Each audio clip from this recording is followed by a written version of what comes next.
Good Wednesday morning, everyone, and welcome into today's daily Bible reading for August the 2nd. Today we are reading together in 1 Samuel chapter 24.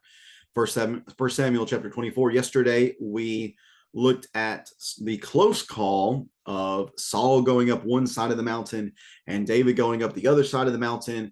And Saul was about to catch David, and then just so happens, coincidentally, wink, wink, the Philistines raided and Saul had to go off to confront the Philistines. Well, very quickly after that, chapter 24, the author says, the Philistines were whatever. The main focus here is on the continued pursuit that Saul has of David.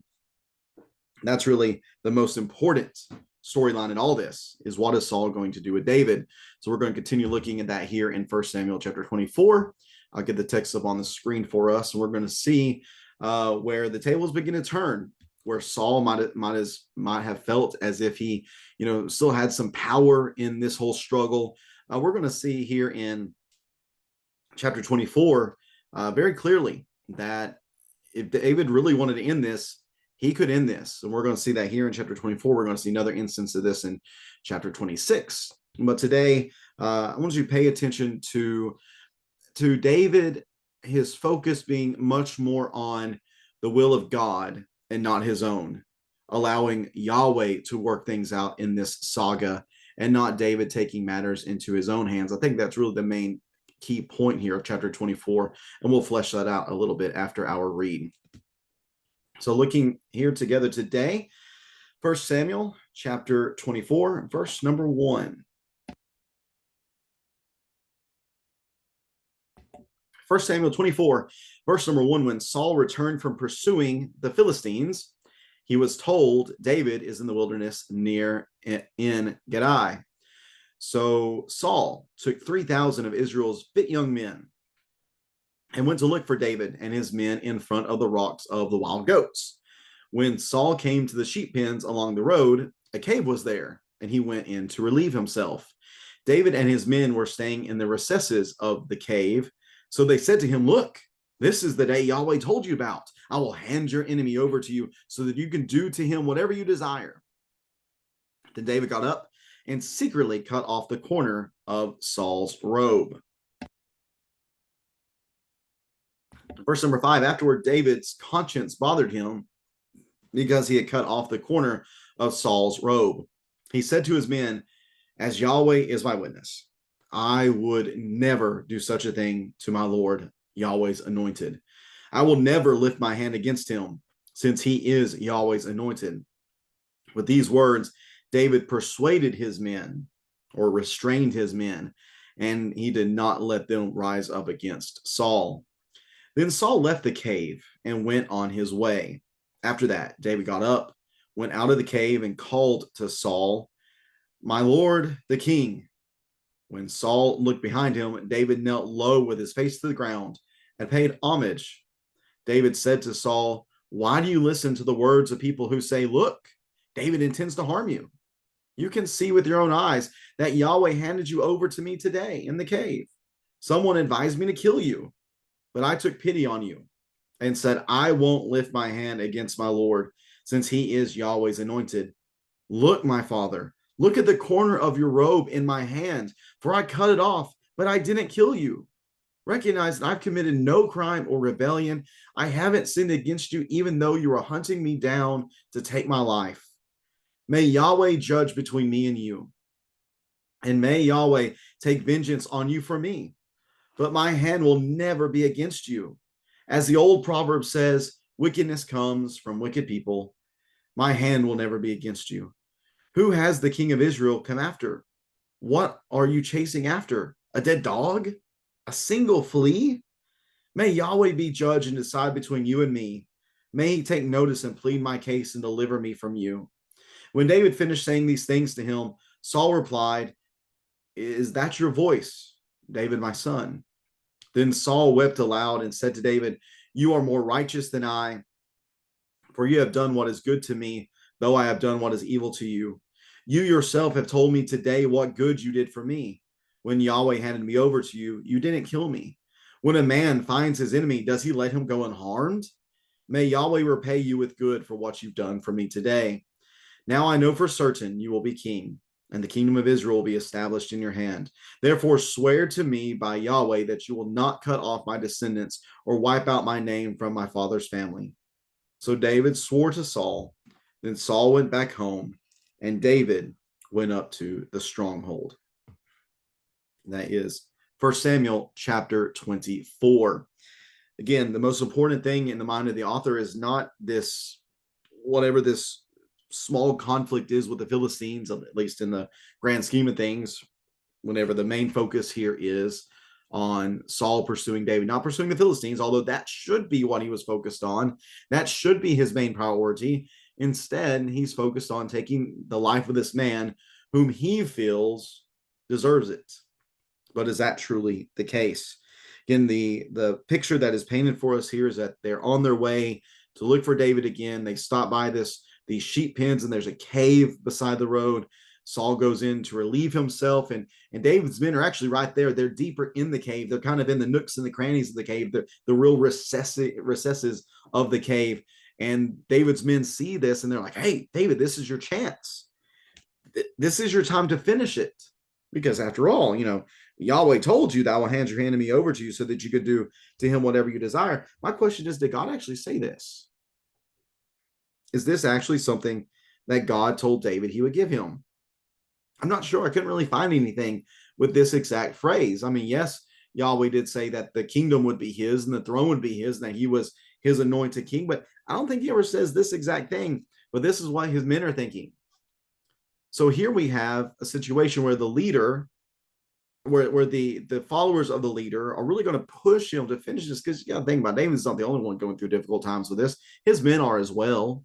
So they would probably love for this to be finished. That way, the one they are following, who has been the pursued, can now overtake the pursuer and assume a strong position within Israel. Yeah, that probably sounds pretty nice to them. We can get off the road. We don't have to keep running. We can go stake our claim in the palace. So get up and do something to him. But what does David do? Well, he does get up and he does approach Saul, but he only cuts off the corner of Saul's robe. That's all he does. He doesn't kill him, only cuts off the corner of his robe. Why? Well, this could be a symbol of revolt, is what some think. That's what this is. This is a revolting type of action, and then the ability to hold this and say, "Hey, I got this close to you. You better back off, because guess what else I could do to you?" To kind of snub his nose at Saul.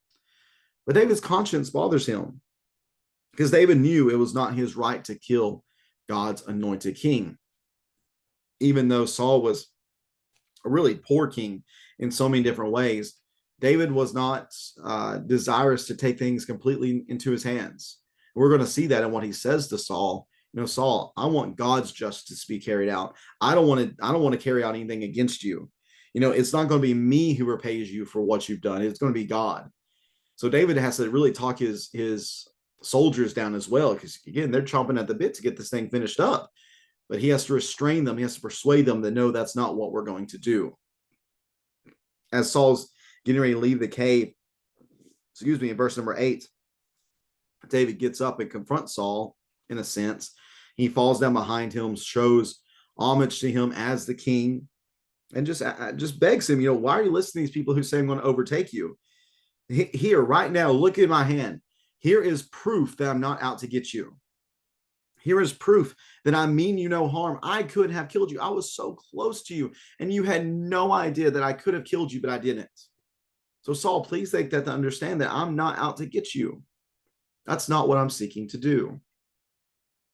And he emphasizes here, emphasizes in verse number 12, that it's going to be Yahweh who judges between me and you. And if he wants to take vengeance on you, he'll take vengeance on you for me. But my hand will never be against you. You are God's anointed, and it's not my place to do this. So my hand is never going to be against you.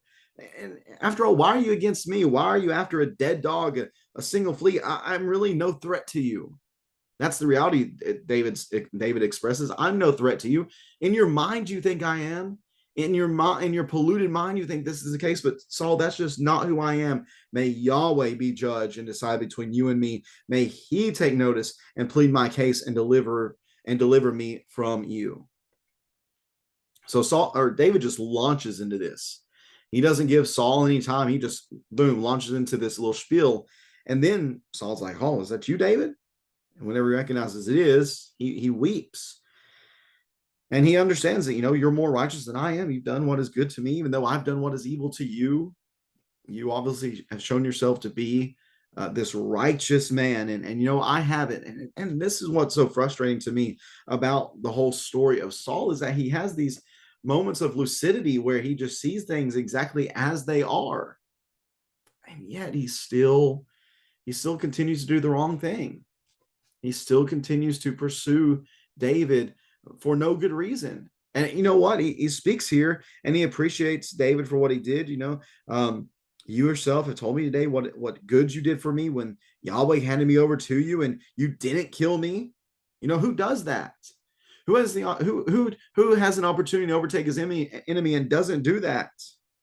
May Yahweh repay you with good for what you've done for me today. So he says this, but getting a little bit ahead of ourselves, may he not repay you with so much good to think that I'm not going to pursue you again, because that's exactly what we're going to see in chapter 26. You're going to have another opportunity. David's going to have another opportunity to end Saul, because Saul again pursues him. The Ziphites again, those little thorns in David's side, give Saul some more information, and he's going to go after David again.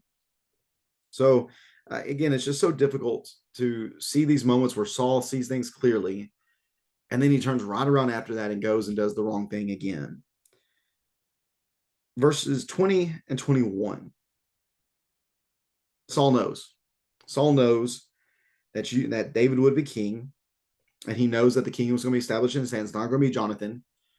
So because he knows this is what he asks: just swear to me by Yahweh that you will not cut off my descendants or wipe out my name from my father's family. And this is something that is also stated. I meant to write this down. I forgot to do so. I apologize for that.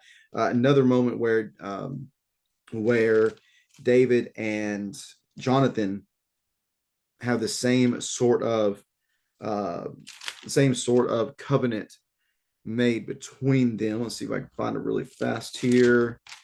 Let's see. Not seeing it right off the top right here, but again, they made a covenant that David would protect his people. Let's see. Okay, here we go. Chapter 20 is the chapter. Chapter 20 and verse number 42. Chapter 20, verse number 42 says that Jonathan then said to David, "Go in the assurance that to us pledged in the name of Yahweh when we said that Yahweh would be a witness between you and me and between my offspring and your offspring forever."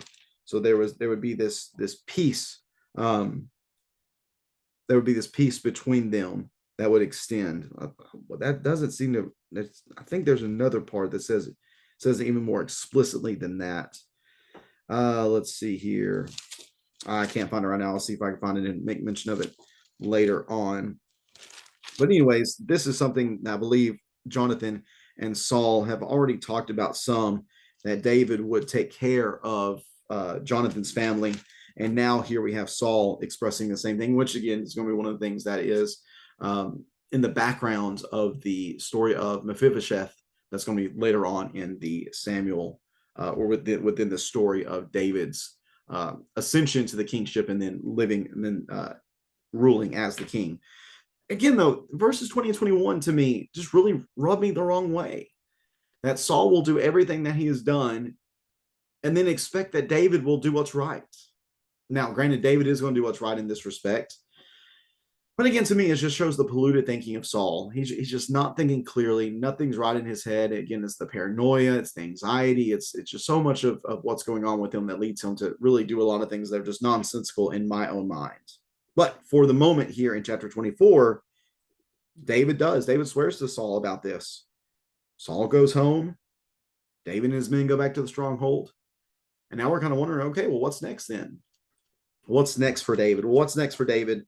We're going to see in chapter 25 is David's going to run into some trouble with another not so smart guy. Nabal is going to give him some issues in chapter 25. We're going to see how his wife Abigail actually ends up saving the day here within that particular scene. But once we get to chapter 26, again, the Ziphites came to Saul at Gibeah and said, David is hiding on the hill of Hakilah, opposite of Yeshimon. So Saul, accompanied by 3,000 of his fit young men of Israel, went immediately to the wilderness of Ziph to search for David there. I mean, it's just, again, it's a bit mind-boggling to see how quickly he goes back on his word and pursues David again. But we'll notice that as we continue going on throughout the story. But here's the chapter theme again for me for here in 1 Samuel chapter 24. It is the fact that David longs for Yahweh's justice, that David's not going to take things into his own hands, but he's going to allow Yahweh to work out things on his time as he would have them to be worked out. He's not going to overstep the line that he needs to be walking, unlike Saul, who did that on a number of occasions. And we see that where that got him, we see the contrast of his poor decision making with the proper attitude and the proper mindset and the proper decision making of David here within this particular chapter. If you have any questions or comments about this text, please feel free to leave that in the comment section below. And I'm looking forward to seeing everybody tonight for our Bible study beginning at 7 p.m. Hope you'll join me again tomorrow as we read together 1 Samuel chapter 25 about David, Nabal, and Abigail, and this crazy scene where, again, within the Bible story, we see a woman who steps up to play a really important, really vital role within the story itself. Hope that you'll join me as we read that together then. Take care and God bless.